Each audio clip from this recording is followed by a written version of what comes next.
as well as being a hypnosis geek, I am a van geek. This is my VW T5 van. We wave at other dub vans.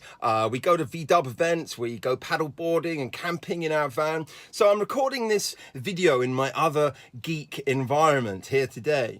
So my YouTube channel is the Hypnosis Geek channel. I have a Hypnosis Geek manifesto. I give out geek badges at events. I go on about it enough. So what's so great about being a geek? Let me answer that today. If I were to take some of the official dictionary definition of geek and tweak it a little bit, just to kind of contextualize this video. Definition of hypnosis geek, or definition of geek, noun, hypnosis geek, plural noun, hypnosis geeks, like those who listen to my podcast, train with my college, come to my hypnosis geek dinners, you subscribe to this channel, for example. You're a collective, the hypnosis geeks, a knowledgeable and obsessive enthusiast, like a computer geek, a hypnosis geek, or a verb, geek, third person present, geeks, past tense, geeked, past participle, geeked, present participle, geeking. That's what I'm doing right now, okay? So someone who will engage in or discuss hypnosis-related tasks obsessively or with great attention to technical and theoretical detail, and be or become extremely excited or enthusiastic about this subject, typically one of minority interest. That's a classic geek. I'm totally geeking out over this meta-analysis detailing the efficacy of hypnosis as a means of treating dyslexia, man. I like hypnosis geeks, and I consider myself to be one. I think I've got that point across. I'm incredibly technical. I derive great joy from the theoretical and academic debate of my subject. I lecture on the detailed workings of hypnosis. I've written very evidence-based books on the subject. I research hypnosis. I have a hypnosis podcast. I write a hypnosis blog. I read academic papers on the subject, and I know the research supporting this field very well indeed. But importantly, I get excited about it. I love what can be done with hypnosis. I think that qualifies me to be a self-titled hypnosis geek. What actually is a geek in general terms, though? Geeks tend to be a subculture which is growing more and more prevalent in contemporary society. Previously bullied and marginalized thanks to shows like The Big Bang Theory, Doctor Who, heck, sci-fi TV and films in general, and a change in public perception of a number of qualities that are considered desirable in an individual. Being a geek is finally becoming cool, though they're cool also because they're not bothered about being cool. Try being a geek to be cool and you simply become a hipster. And whether you like 12-foot long beards, wearing woolly hats during the height of summer, wearing skinny jeans and lumberjack shirts or not, that's not my topic here today.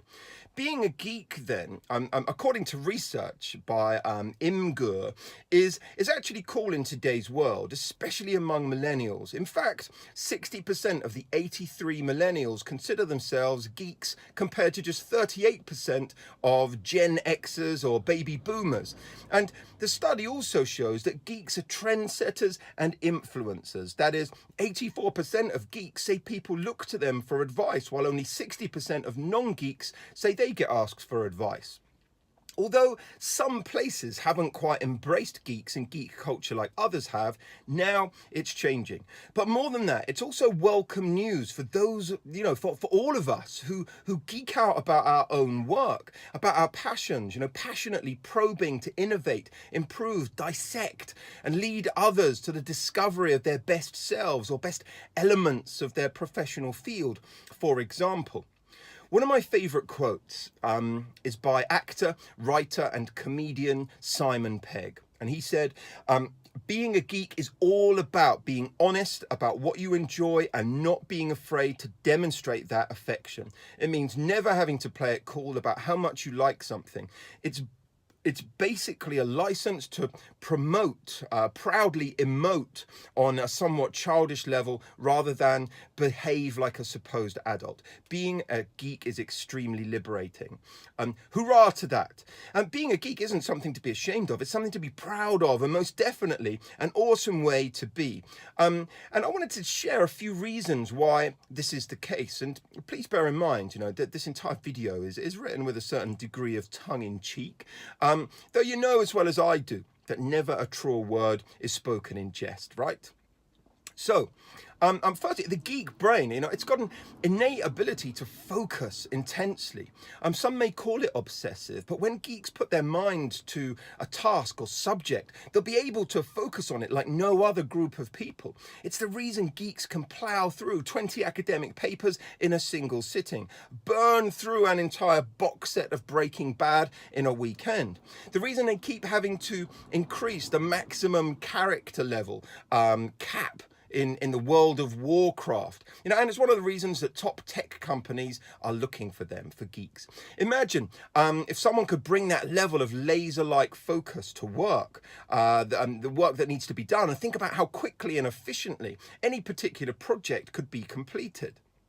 Second of all, though, geeks are defined by their enthusiasm for things. They are enthusiasts. Not having a life means you get to love things with a passion and nobody bothers you about it. That's a quote by John Burnside. In general, geeks are inherently enthusiastic about the things they like or enjoy. They source props and replicas of the film and TV objects that they think are awesome. They'll wear t-shirts bearing catchphrases while they stand in line for hours to meet the creators and stars of the shows they watch obsessively. And they'll even occasionally dress up as characters they love and go to conventions. That's sci-fi geeks for you. Still, they'll come into work every day with that same energy and enthusiasm. If you've never been in a training of mine and heard the way I talk about the TV show Red Dwarf, for example, then you know that sci-fi geekery is another facet of mine, another love of mine. But thirdly, a geek is surprisingly resilient. For some, it may derive from having fun poked at them or being teased about the things they love. But geeks tend to be incredibly resilient and able to bounce back from pretty much anything. That's why they make such good community moderators, able to take the ridiculous abuse of internet commenters on the chin and laugh at how stupid it is, rather than descending into a depressive shame spiral and being unable to do anything for the rest of the day, for example. Resilience it is part and parcel of being a geek. Absolutely it is. The geek mind palaces are vast and full of knowledge. Sure, a lot of the knowledge that fills their mind palaces might be largely useless pop culture references, like the term mind palace itself. But along with the focus that allows them to concentrate on things like technical detail, academia, video games, comic books, comes a certain sponge-like quality to their brains. Once they see something a few times, they can commit it to memory with a surprising degree of accuracy, especially because they have a love for it. And they can secret it away in the storage locker facility that is the geek brain. When you love a subject and have a repeated, consistent devotion to it, it's so much easier to retain and recall that information. Geeks are innovators. Have you heard about the new social networking site? Or the latest in wearable technology? The new iOS update? No? You would have heard about it if you were a geek, because geeks love new technology, they love sharing news and information about it, and very often they're creating it. Follow a geek on Twitter and you'll know all about that stuff weeks before you would have done otherwise. Usually, the moment it's announced. So geeks are also usually the ones who've created those latest innovations, as I kind of said just now. And geeks are usually pioneering the field that they work within. Whatever field you work in or have an interest in, find a geek of that field, follow them closely, without stalking them, obviously, because that would be weird. But geeks advocate for the outsider or the uncool. That is, geeks often side with the underdog or the oppressed, and they're sort of accustomed to being looked upon in unusual ways and sometimes even made fun of or pushed to the edges of society. Because of it, geeks tend to be amazing advocates for the outsiders and the uncool, and they will champion good causes. However, in every field, you want to hear from those fringes, those that are innovating, those that have an intensive knowledge and enthusiasm, and not just hearing the loud voices and the mainstream central stuff that's being proliferated, especially not in the hypnosis field. The geek focuses on a person's strengths and skills and not their influence. It's simple for geeks. How much money you have in the bank, how many friends you have, how much influence you have, just doesn't matter. Those things aren't a positive. In the hypnosis field, hypnotherapists should be looking at and learning from academics, from neuroscientists, from researchers, incredible sources of education to further their own career, their knowledge and their skills. Yet the masses tend to opt for following those who make the most noise or have the loudest voices. And there's a cartoon strip that really sums it up for me that I'm going to place up here now. Boo! The truth is, all of us are geeks on some level, about something. However, most of us don't focus on our inner geek, utilizing some of the most obvious and powerful paths to turn ideas into game-changing success. There are two critical areas you should explore if you want to turn your geeky ideas into results. Firstly, find a mentor. We can talk about leaders like Gates, Zuckerberg, and Branson. We can hold them all in a sort of mentor-ish spotlight to learn about their accomplishments. But when it comes to finding a true mentor, it's important to personally know the individual well enough that they can teach you both the things they did right and the things that they did wrong. I think that's really important. Let me give you a quote. I know I failed more than anyone I know. And that's a digital innovator, Jay Samit. He said in a recent interview, there's great value in failure. Find a mentor that can show you both what you should do and what you should stop doing. Whether you travel across the country or across town, getting out of your routine and daily environment, that can inspire fresh thinking and analysis for your inner geek to really progress. At the very least, be around people who can aid the mentoring people with differing opinions to you, that you can progressively learn from. The old adage, if you're the cleverest person in the room, you need to change rooms. Go to places where you're going to be stretched and where you have to strive and rise up and meet those that are ahead of you. But also, explore. Rest and relaxation is important to our well-being, but there's more to holidays than just dipping your toes in the water, metaphorically speaking. Going somewhere new, seeing different things and the different ways people do things leads to unbelievable breakthroughs, sometimes from the most unexpected places.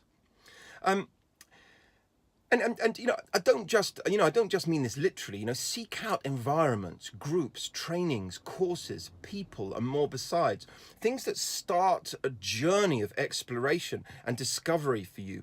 Learning, developing, humbly wanting to know more. That's the road of the geek. Never thinking that you know everything already. Get lost a few times, and you'll derive a deeper understanding of the locale. Being a geek used to draw up images of social misfits, awkward conversations, and less than attractive personalities. But that's not the case anymore. As geeks have become the global trendsetters and influencers today. It's a welcome message. It's long awaited for many of us. And it's a club we're not ashamed to belong to. Because if you focus your inner geek on these areas I've been discussing, success will follow. It's not too far behind. Go embrace your inner geek. If you're a hypnosis professional of some kind in particular, become a hypnosis geek. Your clients, your career, and you're going to be really pleased that you did. I assure you. That's it today. Subscribe to this channel. Go visit my college website. I send you my very best wishes from the Vee Dub van.